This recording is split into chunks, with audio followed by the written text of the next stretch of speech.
čia, nes nenoriu rėkt stoteliai. Tai va, sveiki, chebra. Kaip matau, gyvenat jūs ten neblogai. Nu, mes irgi kaip ir neblogai, bet aišku, aš labai stresuoju dėl to, kad manęs nieks nepakvietė į Fuksų stovkę. Ir todėl aš, eidama gražiomis Vilniaus gatvėmis vakare, nusprendžiau tai paimti ir prisiprašyti, kad jūs mane tiesiog paimtumėt. Tai vat, pirmas mano gražus žodis jums bus chebra. Jūs jį matote. Operatoriau mato? Ai, mato. Gerai, tai einam toliau. Toliau, antras mano labai gražus žodis jums bus aš. Trečias labai gražus žodis bus labai, kaip jūs matote?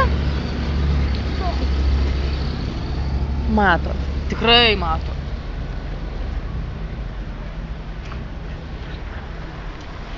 O, pykit!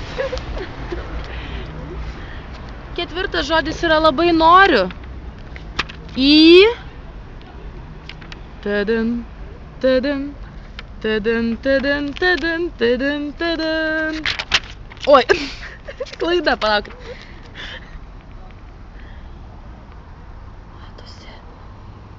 Fuksas.